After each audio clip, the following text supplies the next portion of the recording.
Super Mario Bros. Was easily the most popular series on the Famicom and its international counterpart, the Nintendo Entertainment System.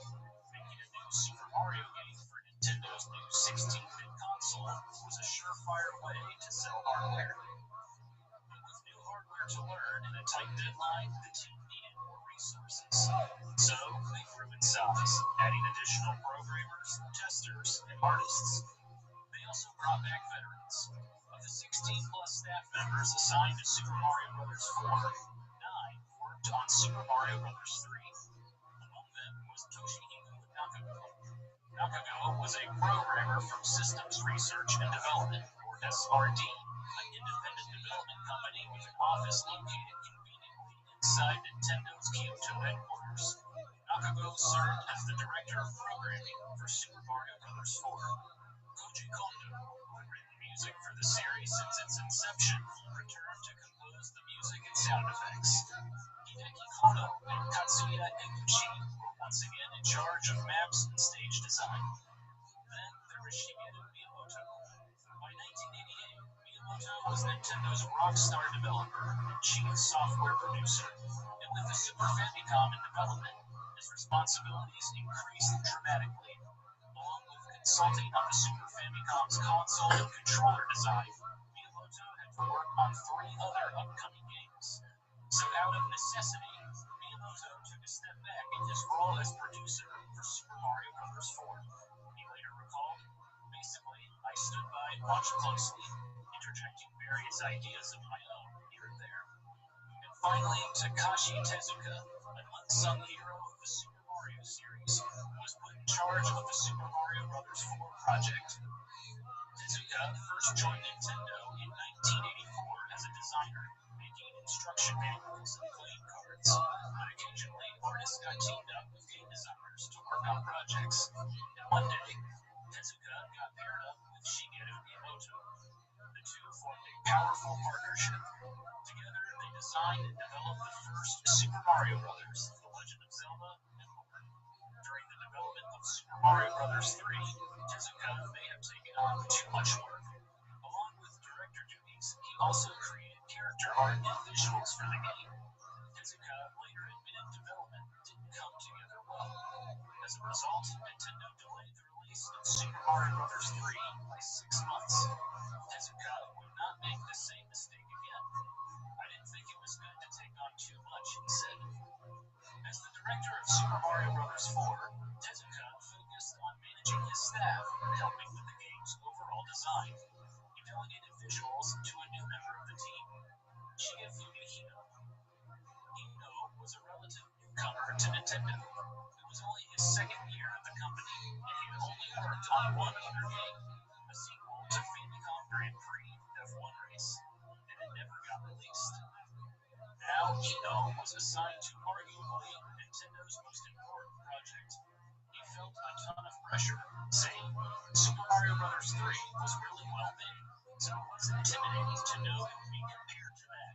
For that reason, I worried a lot over how we could present Super Mario in a fresh way." But luckily, the Super Mario Bros. 4 team had a much more powerful console to work with, the Super Famicom. They were excited to try all the new bells and whistles, and programmer Toshihiko Nakago was relieved he and his programmers no longer had to worry so much about hardware limitations, and Miyamoto thought it would be easier to create visuals with the new vast array of colors. The team also got some upgraded development tools. Up to that point, Mario levels were created by hand on graph paper, then transferred into a computer by programmers. Now the designers had software that allowed them to edit levels directly on the computer. Of course, there would be a learning curve with new tools and new hardware, so the Mario 4 team started with an experiment. We ported Mario 3 to the Super Famicom as a hardware experiment, and even though the colors and sprites were more detailed, it was still the same game. And we realized that we couldn't just make the same game again. We had to create something new. So it was in that context that we talked about how to make the most use of the new hardware. Shigeru Miyamoto. By now, Nintendo had solidified the Super Mario Bros. formula. Mario games were about athleticism, running fast, fast, jumping high, dodging obstacles, and stomping enemies. They were about friendliness to new players. Anyone could pick up a Mario game, figure it out, and have fun. Finally, Super Mario Bros. Was about freedom. If players wanted to play through a level without collecting a single coin, they could do it. If players wanted to take their time, use power-ups, and explore levels, they could do that too. People could play Super Mario Bros. However they wanted. Tezuka and Miyamoto believe this new Mario game should not change what made the series so special. Instead, Nintendo could perfect the concepts, add fun new elements to the game, and show off the latest technologies in the Super Famicom. It would give players the most complete Super Mario experience yet. Meanwhile, on November 21st, 1988, Nintendo revealed a prototype of the Super Famicom at their Kyoto headquarters. Representatives from more than 200 companies, including TV press, magazines, and newspaper reporters, were on hand to see the unveiling. Nintendo announced they would ship the Super Famicom by July of 1989, an extremely ambitious deadline. Nintendo also showed some early game demos, but notably absent was Super Mario Bros. 4. The development team was still trying to solidify the game. Along the way, they made constant changes. Early on, the Super Mario Bros. 3 influence was apparent. The graphical style, including Mario's sprite, was very similar. Many enemies looked identical to their Super Mario Bros. 3 counterparts. And the Koopa bosses still occupied the castles. They also brought back familiar power-ups like the raccoon suit for flying, and the world maps looked strikingly similar, albeit much larger. It may have looked too similar. Coworkers frequently commented, "It doesn't look all that different from the Famicom games." Tezuka took the criticism to heart and made some changes. Shigefumi Hino gave the sprites more detail. At one point, the team even experimented with a three-dimensional look, but they didn't stop there. App director Hideki Kono also changed the world map considerably, clearly departing from the Mario 3 style. In addition to graphical upgrades, the Super Mario Bros. 4 team had to figure out how to show off the new features of the Super Famicom. The 16-bit console could do all sorts of neat tricks, like background scale and rotation, transparency effects. And as a launch title, Nintendo wanted Super Mario Bros. 4 to show off the new hardware. But Miyamoto was hesitant to throw in new things just for the sake of it. He said, "Just because we found something cool the hardware could do, something that made us go, whoa, if it ruined the balance or flow of the game, we didn't want to include it." The development team thoughtfully added new elements. Large sprites emphasized the Super and Super Famicom. Transparency effects in the water and on enemies immersed the player into the game. Scrolling backgrounds gave levels a sense of depth. Rotating platforms gave Mario new, challenging boss fights. In addition to the technological upgrades, the Super Mario Bros. 4 team also honed in on the core game design. Luckily, they had a wealth of player feedback at their disposal. On October 23rd, 1988, after 2.5 years in development, Super Mario Bros. 3 finally hit Japanese store shelves. The game received rave reviews and was the best-selling Famicom game for months. But Super Mario Bros. 3 wasn't the most friendly to new players. Miyamoto wanted to find a better balance with Super Mario Bros. 4. As a launch title, the game needed to appeal to players of all skill levels. So the team implemented a few features to make the game a bit easier. They added checkpoints to levels that made Mario big if he was small. In addition, the team added an item reserve box. In the previous game, Mario could stockpile power-ups and use them before entering levels. Now, Mario could bring extra power-ups into the level. If he got hit or if players pressed select, the item would drop down automatically. By the summer of 1989, Super Mario Bros. 4 was starting to separate itself from the previous games, and the development team took it a step further by giving the game a new title. With a whole new world for Mario to explore, there could be no better name. Super Mario World. But everything changed when, not surprisingly, Nintendo decided to delay the release of the Super Famicom. There were a multitude of reasons. The Super Famicom hardware was, for the most part, ready to go, but there was a distinct lack of software. Nintendo was still working on launch titles, and although 21 companies had signed on to become third-party developers for the system, none of them had development kits yet. There was also a global chip shortage. A new generation of semiconductor and chip technology caused manufacturers to split their production capacity. That drove prices up considerably. Yamauchi hoped to keep the Super Famicom at a price point of around 20,000 yen, or around $150. However, with the chip shortage, the cost of the Super Famicom could shoot up beyond 30,000 yen, or around $225. And with the chip shortage, Nintendo maxed out its manufacturing capacity. At that time, Nintendo produced 3 million Famicoms and Nintendo Entertainment Systems per month. They were also dealing with stock shortages of their new handheld system, the Game Boy. Nintendo planned to launch the Game Boy in North America later that year. The stock shortages led one columnist to comment, "Why launch a competing product when you cannot cope with what you already have?" There was also still life left in the 8-bit Famicom. Super Mario Bros. 3 was a huge success, and NX's upcoming Dragon Quest IV was guaranteed to fly off store shelves. It was so popular that NX planned to release the game on the weekend to prevent kids from skipping school to buy it. Yamauchi's early teasing of the Super Famicom seemed to have worked. In a Famitsu magazine survey, many readers claimed they would rather wait for the Super Famicom than buy a PC engine.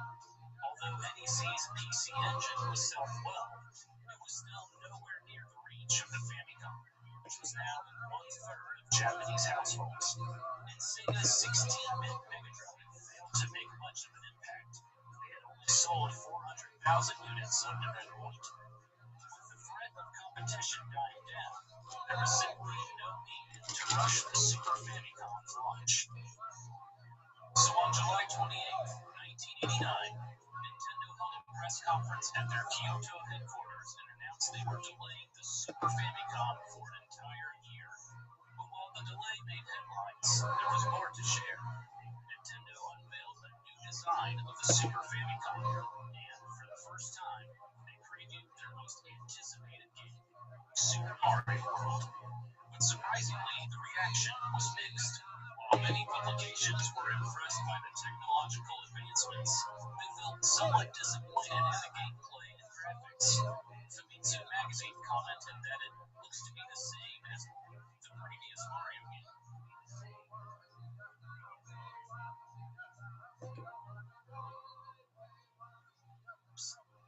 And Electronic Gaming Monthly, the US publication getting early scoops on games from Japan, stated Super Mario World was not as graphically impressive as Nintendo's other upcoming games. But this would not deter Takashi Tezuka, Shigeru Miyamoto, and the rest of the Super Mario World team. The delay of the Super Famicom turned out to be a blessing in disguise. With another year of development at their disposal, there was plenty more to add that would turn Super Mario World into one of the greatest platformers of all time.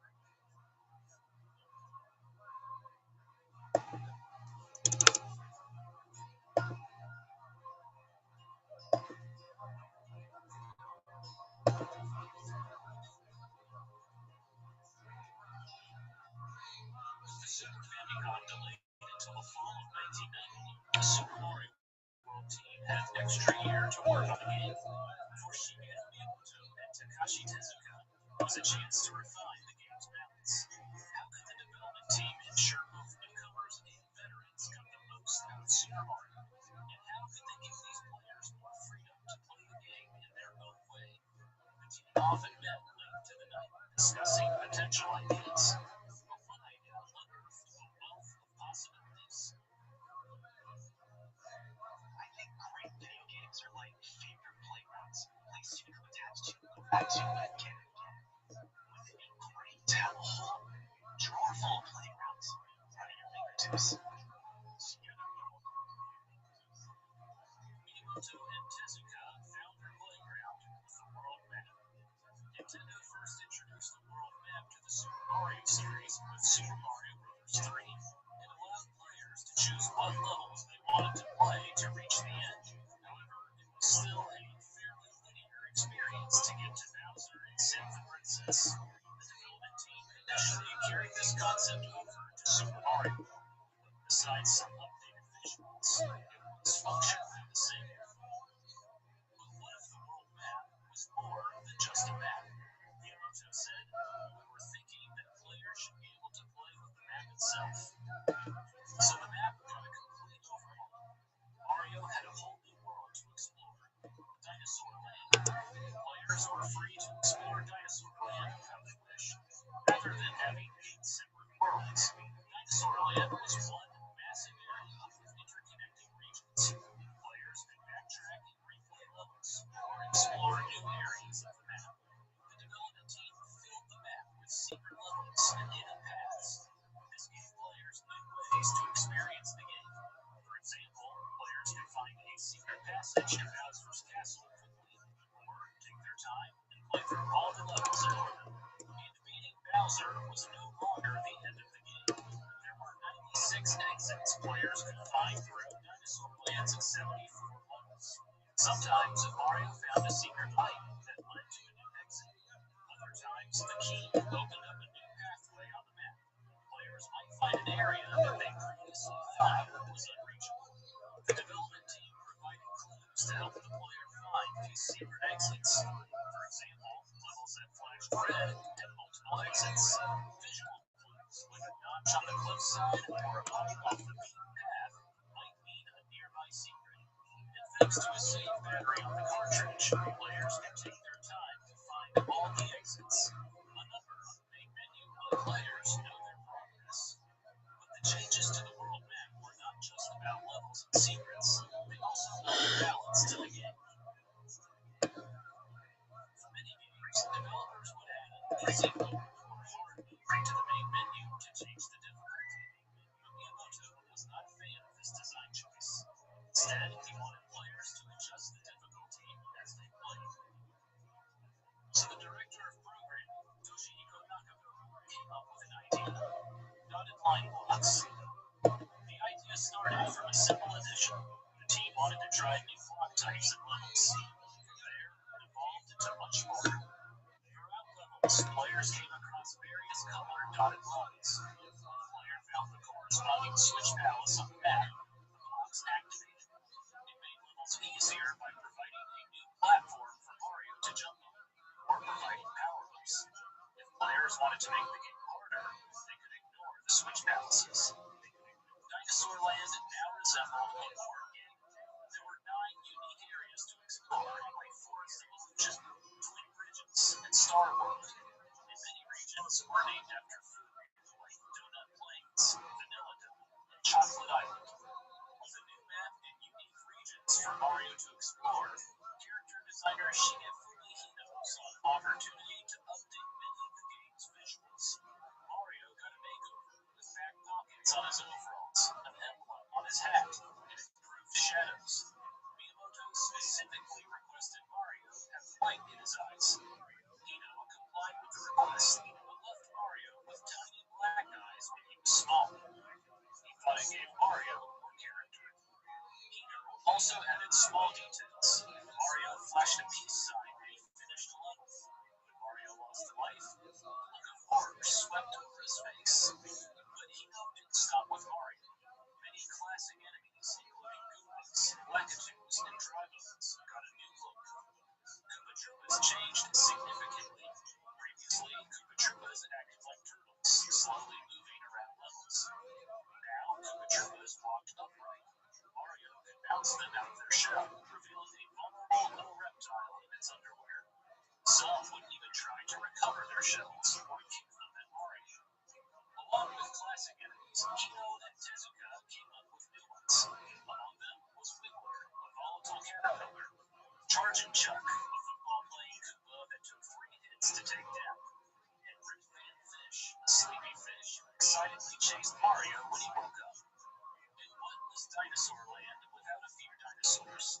There was Rex, who required 2 stops to take down. Dino Rhino, large, nearsighted enemy who turned into a dinosaur Jukistomtom. Fresnor, a fire-breathing triceratops that guarded several fortresses. And Blarg, a massive dinosaur who lurked beneath the lava, waiting for Mario to pass by. But not every dinosaur was an enemy. In fact, one new friend would forever change the Super Mario series.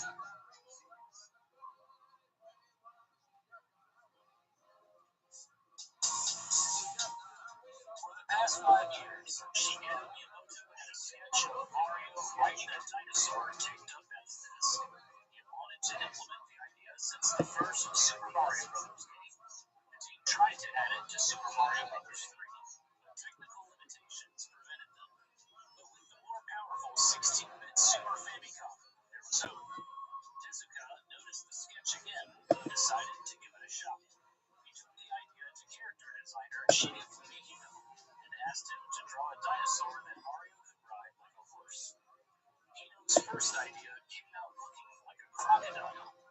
Tezuka made some suggestions. The dinosaur should be smaller, cuter, and related to the Koopa Troopas. Hino made modifications, and over time, the character's final form took shape. A green dinosaur with a shell on its back that doubled as a saddle. Tezuka recalled that, quote, he turned into quite the cute character. As a placeholder, they named the character Yoshi, the nickname of Mie Yoshida, the artist on staff. The name stuck. Writing Yoshi was a fun new way to explore levels. What's up, Yoshi, you little bitch? Transportation. Yoshi could eat enemies, grab hard-to-reach items, help Mario jump extra high, and traverse rough terrain. Yoshi could also gain new powers. For example, with the different colored Koopa shells, Yoshi could breathe fire, temporarily fly, or stomp the ground. In addition, he could eat berries scattered around levels to earn more time, power-ups, and coins. Yoshi also provided Mario with a free hit. When an enemy hit Mario, Yoshi would run away, but the player had an opportunity to get Yoshi back. The team also added adorable baby Yoshis in various colors. Mario could feed the Yoshi's enemies to make them grow up. And each colored Yoshi had specific traits when they gobbled up Koopa shells. Essentially, Yoshi was a new, robust power-up for Mario to use on his journey. The development team brought back old power-ups as well. There were the usuals, Super Mushroom to make Mario big, a Fire Flower that let Mario shoot fireballs, and a Superstar that granted temporary invincibility. The development team initially brought back the Super Leaf, which turned Mario into a raccoon and allowed him to fly temporarily. But with all the other changes happening, they thought they could do better. So they experimented with a few ideas, such as wings, before finally settling on a cape. The cape, acquired by picking up a feather, worked similarly to the raccoon suit. Players could hit enemies with it, and after a brief runoff, could temporarily fly. But it offered so much more. Players had more control mid-flight, and by walking back and forth, they could stay in the air much longer. Mario could also attack enemies from above. It was the most intricate power-up in the series thus far. The development team constantly tinkered with the game controls. Many test players found it too difficult at first. And thanks to the extra buttons available on the Super Famicom controller, Mario also had a new move, the spin jump. By pressing the A button, Mario could destroy blocks from above, bounce off obstacles, and stomp enemies. The development team even utilized the shoulder L and R buttons on the new controller. It allowed the player to scroll the screen forward or backward slightly. In previous Super Mario games, some levels required players to take a blind leap of faith. Now, players could scout out what was ahead before making a decision. Super Mario World was finally coming into its own. The development team overhauled almost everything. A new world, new enemies, new friends, new minigames, and new power-ups. And to complement everything were the brilliant compositions and sound effects from composer Koji Kondo. Since the beginning, Kondo had worked on the Super Mario series, composing the memorable original theme.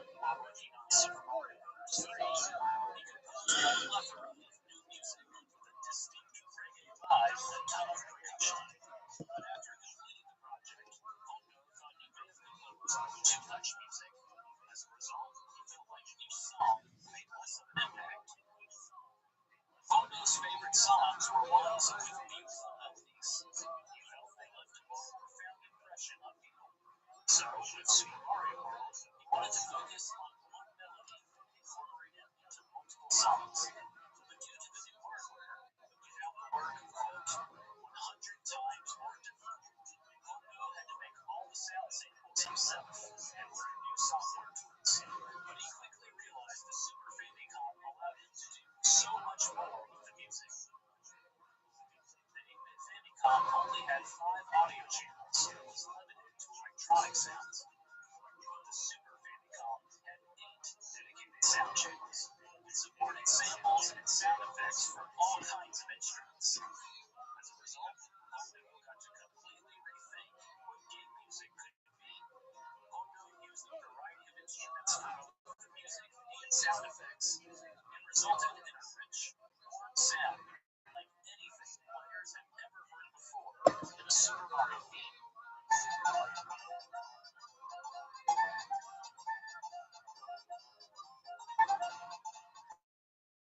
Hondo's catchy melody throughout the game, the background music made the melody still fun.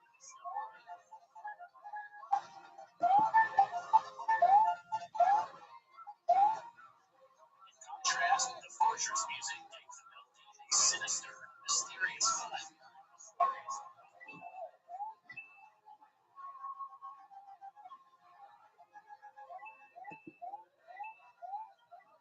Hondo had a few subtle musical cues too. When Mario found Yoshi, a new percussion track kicked in over top the music.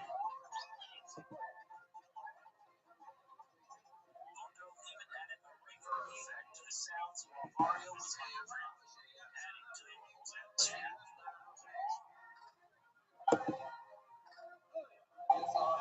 With the additional memory of the Super Famicom, Hondo was able to compose a title song for the game, a first for the Super Mario series.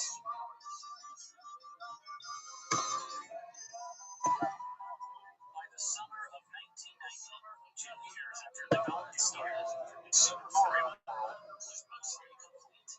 Tezuka and his team felt they had taken the concepts that made the series so special: freedom, athleticism, friendliness, and perfected them. It was a massive, side-scrolling 2D platformer.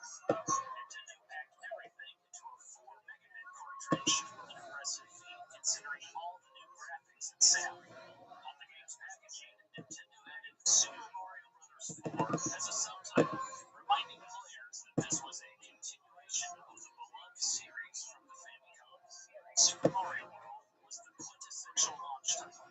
It showcased the hardware's new technologies, while at the same time providing fans of the series comfort and familiarity. In many ways, it embodied the Super Famicom. The primary colors of the console, red, green, blue, and yellow, were found throughout the game. In Koopa shells, Yoshi's, and even on the game's box art. Shigefumi Hina, who had been nervous even to start development, felt that they had perfected the genre. I felt like with Super Mario World, we had done everything we could with a side-scrolling jumping game, he said. With development finished, all that was left was for Nintendo to release the Super Famicom. Ever since Nintendo announced the delay of the system a year earlier, the company had been mostly silent. But on June 21st, 1990, they finally had an update. The Super Famicom was coming out on November 21st, 1990. On August 28th and 29th, Nintendo held a Shoshinkai trade show at the Haruhi International Exhibition Center in Tokyo. There were now 33 developers making games for the Super Famicom. Many of the companies were at the show to demonstrate their upcoming games. But all eyes were on Nintendo. For the first time, they premiered the final version of the Super Famicom. The system would cost 25,000 yen, or around $170, and come with 2 controllers. To keep the price down, Nintendo didn't include any cables or power adapters. Nintendo also premiered their 2 launch titles. The first was F-Zero, an ultra-fast arcade racing game. It showcased one of the Super Famicom's new technologies, Mode 7, which gave a full 3D effect. The second game was Super Mario World. Nintendo set up 10 Super Famicom stations at the trade show so attendees could try try out the new games. 8 of them were dedicated to Super Mario. People packed the booth for the entire show. The media was impressed by all the latest changes to the game. Electronic Gaming Monthly called it the premier piece of software shipping with the Super Famicom. The hype for Super Mario World and the Super Famicom was bigger than ever. Nintendo received 1.5 million pre-orders for their new console from wholesalers. With so many pre-orders, Nintendo worried that launch day might be a little chaotic, so they encouraged retailers to implement a reservation system when selling the Super Famicom. One store had so many reservation requests, they held a lottery and sent out postcards to the winners. 2 years after announcing the system, Nintendo was finally ready to enter the next generation. For the first time, they were launching a new console with real competition in the market. In the early morning of November 20th, Nintendo loaded 100 trucks with boxes of Super Famicom consoles, along with F-Zero and Super Mario World cartridges. In an event dubbed Operation Midnight Shipping, Nintendo sent out their newest console and games in the dead of night, hoping to ward off thieves. And on the morning of November 21st, 1990, the Super Famicom and Super Mario World were officially on store shelves in Japan. Launch day was a mixed bag. The Haku Kinkan Toy Parts store, which didn't take reservations, had a massive line outside the entrance. The store sold Super Famicoms on a first-come, first-served basis. As a result, many customers left without a console. But other stores, like the Odafu department store, were relatively calm. The store issued reservation tickets 6 weeks ahead of time, anticipating that kids would play hooky to get the system. The store sold 1,500 Super Famicoms on launch day. But the biggest issue was the lack of stock. Although Nintendo had 1.5 million pre-orders, they could only ship 300,000 consoles. Many smaller stores, particularly mom-and-pop shops, didn't receive any consoles. Some stores took advantage of the shortage by offering the Super Famicom bundled with software at a marked up price. Retailers accused Nintendo of stalling production to create a false shortage and drive up demand. Nintendo responded by promising to increase their manufacturing capacity in 1991. Despite the issues, the Super Famicom was a hit. According to a report from Nintendo, the initial stock of 300,000 consoles sold out in just 3 days, and Super Mario World was the crown jewel of the system. Simply, it's everything game should be. Challenging, frustrating, rewarding, and most important of all, unbelievably addictive. I'm still missing a good finger from a weekend solid play. If you've got a Super Famicom, this is as essential as the power supply. Julian Jazz Radio. No way. Super Mario World received rave reviews from the press. Famitsu magazine gave the game a score of 34 out of 40. They wrote, "The Mario series repeatedly powers up, and this may surprise some players, but I felt a lot of power in this entry. It feels like it has 3 times the ideas without impacting any of the fundamentals that make Mario games so much fun." But even with all the praise, some reviewers came away slightly disappointed. They expected more from Nintendo's new 16-bit console. One reviewer considered the game a bit stale compared to Super Mario Bros. 3. Others found the extra controls challenging to learn. None of that stopped customers from scooping up Super Mario. Many people bought the game even without owning a Super Famicom.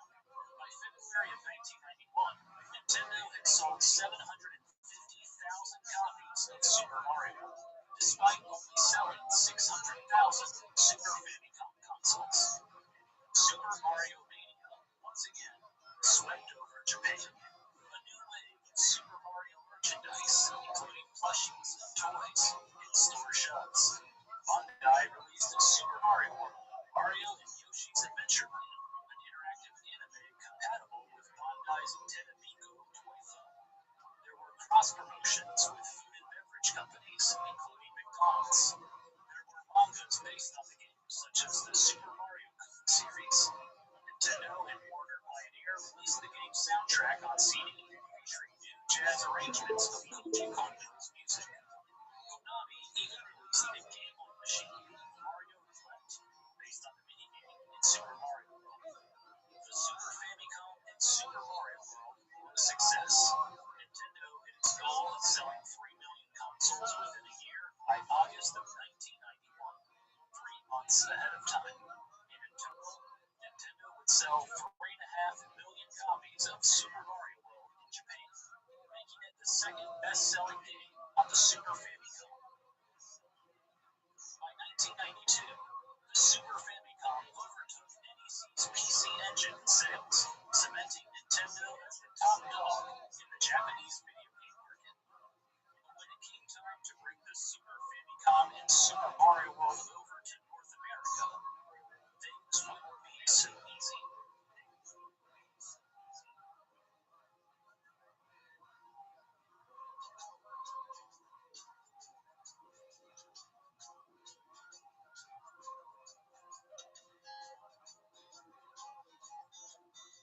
When Nintendo first revealed the Super Famicom in November of 1988, sales of the 8-bit Famicom were declining, but its North American counterpart, the Nintendo Entertainment System, was setting sales records. In 1988, Nintendo of America sold 7 million NES consoles and more than 40 million games. For the second year in a row, the NES was the #1 toy in the United States. The country had Nintendo fever. If you haven't heard about the Nintendo Entertainment System, odds are you either just awakened from a 2-year sleep or you don't have a child under the age of 14. Nintendo is simply the toy of the late 80s, a marketing phenomenon. Every bit as remarkable as the Cabbage Patch Kids craze a few years back. Dennis Lynch, Chicago Tribune. 1989 looked to be another banner year for Nintendo of America, but just like in Japan, there would be new contenders in the market. At the 1989 Summer Consumer Electronics Show in Chicago, Sega introduced the Genesis, the North American version of the Mega Drive.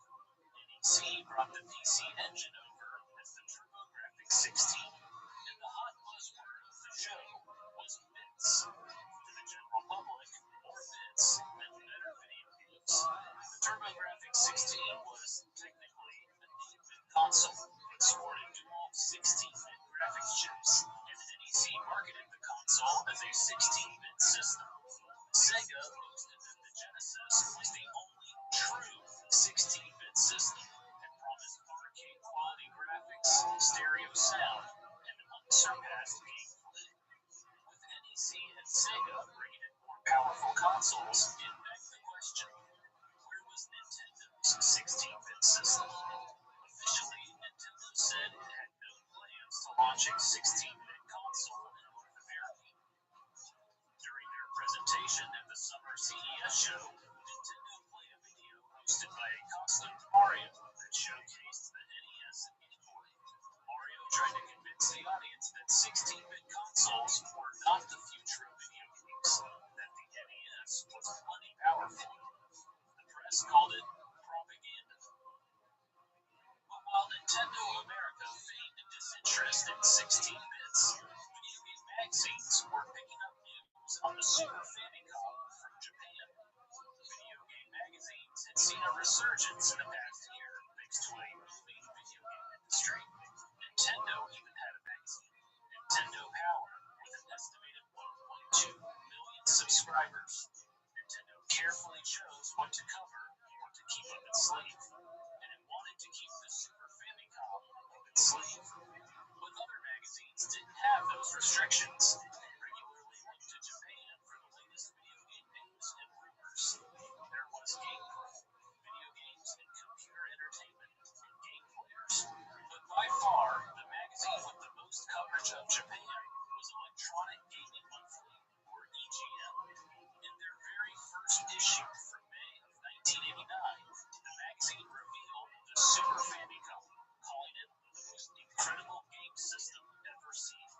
In their second issue, EGM had full-color photos of the Super Famicom prototype, along with the first mention of a new Super Mario game, Super Mario Bros. 4. It couldn't have made Nintendo happy. Super Mario Bros. 2 hadn't even been out for a year in North America, and Nintendo was spending $19.89 hyping up Super Mario Bros. 3, due to come out in early 1990. By the fall of 1989, Nintendo of America could no longer deny that a 16-bit machine was in the works. Vice President of Marketing Peter May confirmed the Super Famicom was real and coming to Japan, but he stopped short of announcing a North American release. Instead, May affirmed that the company wanted to wring every last megabyte of power from the Nintendo Entertainment System before jumping into the 16-bit generation. In other words, any announcement of a new 16-bit system would cut into Nintendo of America's sales. But that didn't stop the press from talking about the Super Famicom and Super Mario Bros. 4. Electronic Gaming Monthly repeatedly brought over the latest news from Japan. In issue 4, they confirmed that Super Mario Bros. 4 was now called Super Mario World, and showed the game's first screenshots.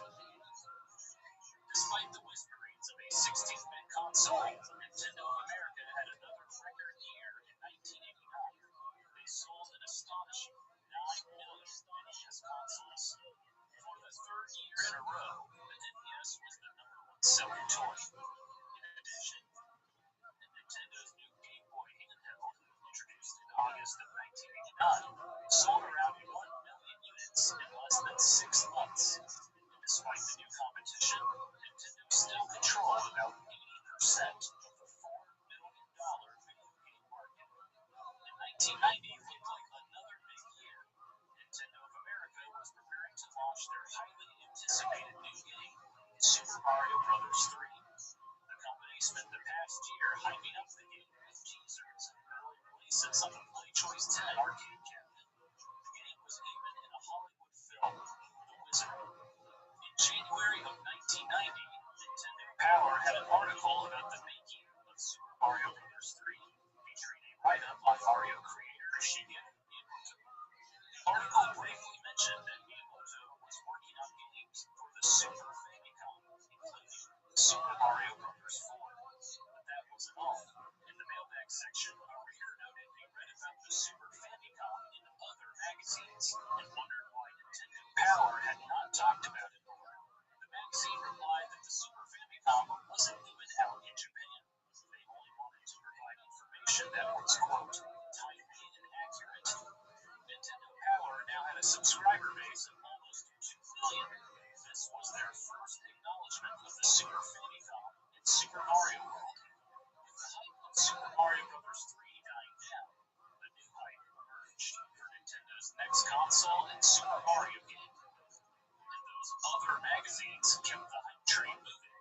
Rumors swirled about what the Super Famicom would look like in North America, and when exactly it was coming. One rumor suggested that the Super Famicom was actually a more powerful 32-bit system. Another report claimed that Nintendo planned to call the new system SFX in North America. There was even gossip that the Super Famicom would come to North America as an attachment to the NES. By the fall of 1990, it seemed like Nintendo was tired of the rumors and speculation. In September, Nintendo Power published a blurb on the unveiling of the Super Famicom in Japan, along with screenshots of Super Mario World.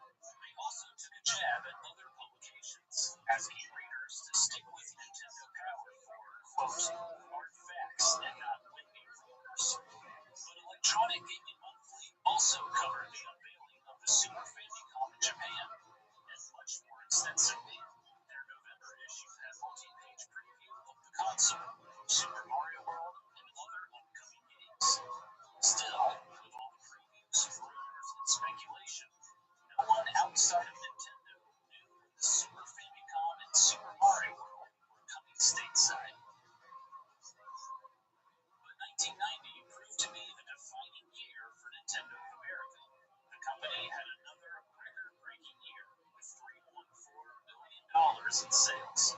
Nintendo now controls 87% of the video game market. Super Mario Bros. 3 was a colossal hit, selling 7.5 million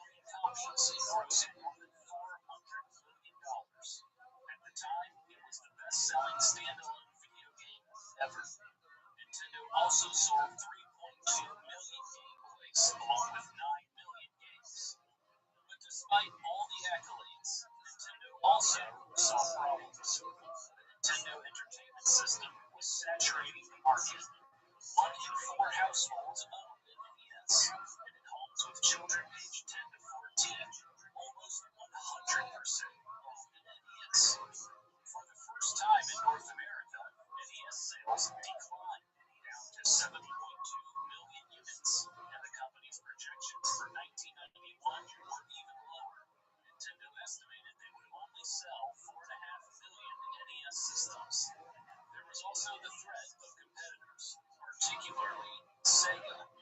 Nintendo president Hiroshi Yamauchi once stated that Sega was not a legitimate contender in the U.S. market. But that had changed. By the end of 1990, Sega had sold around 1.5 million Genesis consoles and had an 80% share of the 16-bit market. The company expected to sell even more consoles in 1991. The public was ready for the next generation. According to Sega, 60% of Genesis owners were Nintendo fans who traded up. A rate of youth poll revealed that one of the most requested items on a teenage boy's wish list was a new video game system, despite 90% of the participants already owning the system. The NES is finally showing its age. Compared with its competition, the NES offers inferior sound and fuzzy graphics. In Japan, players are being treated to Nintendo's Super Famicom, an awesome new game machine, but no plans have been made for the US debut of this system. Come on, Nintendo. How about equal rights for American buyers? Dennis Lynch, Chicago Tribune. Nintendo of America saw the writing on the wall. It was time to enter the 16-bit generation. In January of 1991, less than 2 months after the Super Famicom hit stores in Japan, Nintendo of America officially confirmed that the Super Famicom was coming to North America. At the 1991 Winter Consumer Electronics Show, attendees waited in line for 20 minutes to see a demonstration of the system. Nintendo showed previews of a few games, including Pilot Wings and F-Zero. But the biggest hit was Super Mario World. One reporter said it looked like, quote, the best Mario game yet. Nintendo of America's Peter May predicted the Super Famicom would go on sale in the United States by the second half of 1991.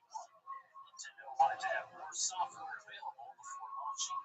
To entice developers and compete with Sega, Nintendo removed their exclusivity agreement. The Super Famicom would have a new design and, eventually, a new name in North America.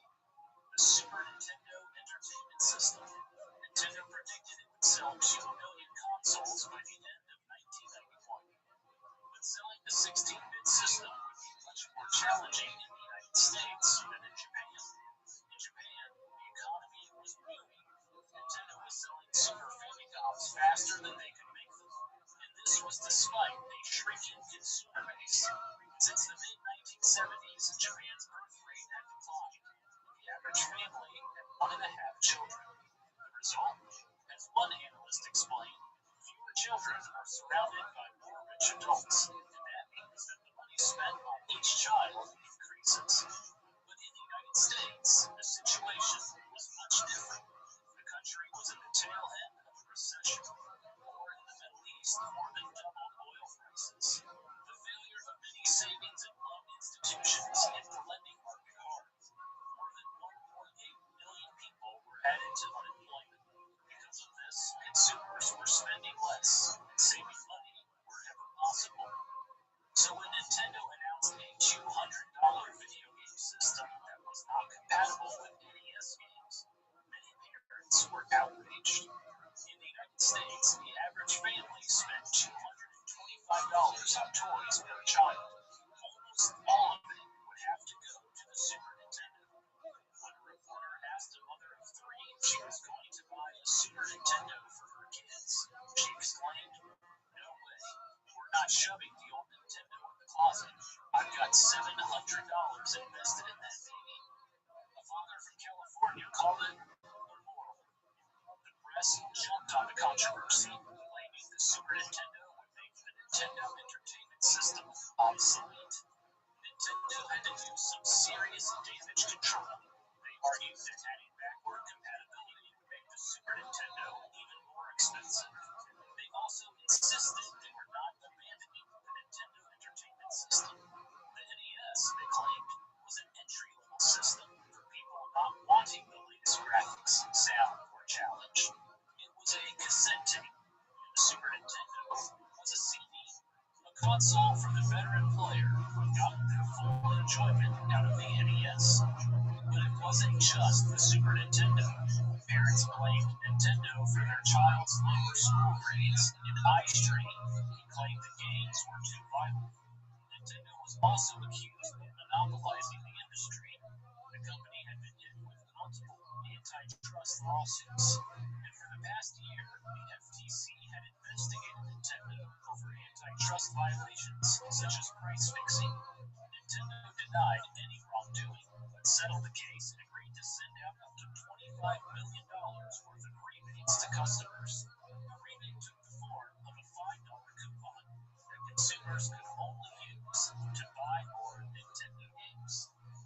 But industry insiders were skeptical that people would ditch Nintendo completely. As one writer put it, Nintendo may have a tough time, but kids still tend to get what they want. That was true. Some kids couldn't wait and had already imported the Super Famicom from Japan. Plus, Nintendo had arguably the biggest weapon of all, Super Mario. Super Mario Bros. 3's success catapulted Mario into another stratosphere. According to its Q-score, a measurement of popularity among brands and celebrities, Mario was now more popular among children than Mickey Mouse. There were more than 300 licensed Mario products in the United States, worth $200 million in annual sales. There was a Saturday morning cartoon, a breakfast cereal, and even a planned feature film with rumors that Danny DeVito would play the lead role. If anything could help convince consumers to pick up a new console, it was a Super Mario game. Back in 1986, when Nintendo launched the NES nationwide, they released a version bundled with Super Mario Bros. It played a significant role in driving sales. It seemed like a no-brainer to do it again for the Super Nintendo. On June 1st, 1991, Nintendo officially unveiled the newly designed Super Nintendo Entertainment System at the summer CES show in Chicago. The big guy in the home video game market has finally caught up with the pack. You're looking at Nintendo's much-awaited 16-bit home system, the Super NES. It's a big step forward for Nintendo fans. Better sound, better graphics, and much more sophisticated play. This is positioned for the true heavy user who wants that next level of play experience, not for everybody. Nintendo set up multiple Super Nintendo stations at their booth, where attendees could try out Mario's latest adventure and other upcoming titles. The system was scheduled to launch on September 9th, 1991, come bundled with the latest Mario game, Super Mario World. But while Nintendo touted the Super Nintendo and Super Mario World, their competitor, Sega, had an ace up their sleeve, Sonic the Hedgehog. Sega came up with the character to compete against the Super Mario juggernaut. The company first announced their speedy new video game back at the winter CES show and was ready to launch the game to retail stores. Sonic the Hedgehog received high praise from the press. Video games and computer entertainment declared, at last, Sega has their own Mario. And Sega had one more surprise in store. The Sega Genesis was getting a price cut down to $150 and would come bundled with Sonic the Hedgehog. The company knew the battle between Sonic and Mario would be critical in the 16-bit market, and Sega was not going to play around. They now controlled 90% of the 16-bit market and had a 2-year head start on Nintendo. Sega president Tom Kalinske shrugged off the Super Nintendo, claiming Nintendo would have to play catch-up with Sega. While Nintendo hoped to have around 18 games by Christmas, Sega would have more than 100. And for the the second half of 1991, Sega had a $15 million advertising budget. After Sega announced their new Sonic the Hedgehog console bundle, sales surged. For the first time, Nintendo of America had legitimate competition in the video game market. They hoped Super Mario would save the day.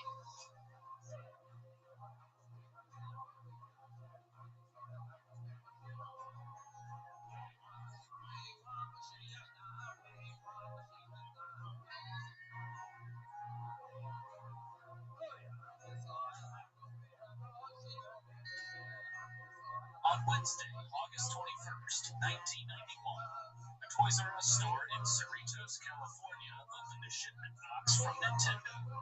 Inside was their new 16-bit console, the Super Nintendo. The system arrived almost 3 weeks ahead of time. Over the next few days, stores around the country started receiving shipments. Soon, the word got out. The Super Nintendo was here. The Super Nintendo launched with F-Zero, Pilot Wings, and the bundle game, Super Mario World. Praise for Mario's latest adventure poured in from magazines, newspapers, and school playgrounds. Electronic Gaming Monthly gave the game a score of 36 out of 40, calling it easily the best Mario adventure yet. And Video Games and Computer Entertainment called it by far the best installment in the Mario saga. But some critics expected more from Super Mario World. Entertainment Weekly claimed Nintendo was beating a dead Koopa, and that Mario was doing, quote, all the things he's been doing for the past 5 years. But it didn't seem to bother anyone else who played Super Mario World. It was Mario at his finest. Nintendo backed the Super Nintendo launch with a massive $25 million advertising blitz. The September 1991 issue of Nintendo Power made its way to 2 million mailboxes across the country, with Super Mario World featured on the cover. Inside was a 16-page guide featuring maps, items, enemies, tips, and more. Nintendo invaded televisions as well. There were commercials with a jazzy new slogan, "Now you're playing with power, super power." And NBC aired a new Super Mario World cartoon on Saturday mornings. Super Mario World and the Super Nintendo even made their way into grocery stores. There were cross promotions with Pepsi, Kool-Aid, Shasta Soda, and Kraft Mac and Cheese.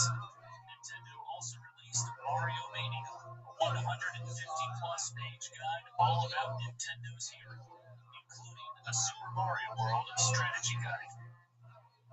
By October, Nintendo sold more than 500,000 Super Nintendo consoles, was on track to sell 2 million by the end of the year. But the demand for the Super Nintendo was not as high as it was in Japan. Some stores sold out quickly. A manager at an electronics boutique in Greenville, South Carolina commented, "If we got 50 in tomorrow, we'd have 50 sold." But in other areas, the Super Nintendo was easy to find. One reporter in Detroit called 8 local Toys R Us stores, and all 8 had the system in stock. Nintendo could blame Sega for the lack of Super Nintendo craze. The Genesis was cheaper, had more games, and offered backward compatibility with Master System games via an adapter. And Sega was more than willing to pit Sonic against Mario.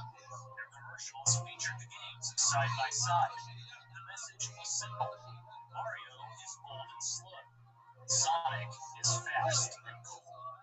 Sega also launched the Sega World Tour, traveling to shopping malls around the country.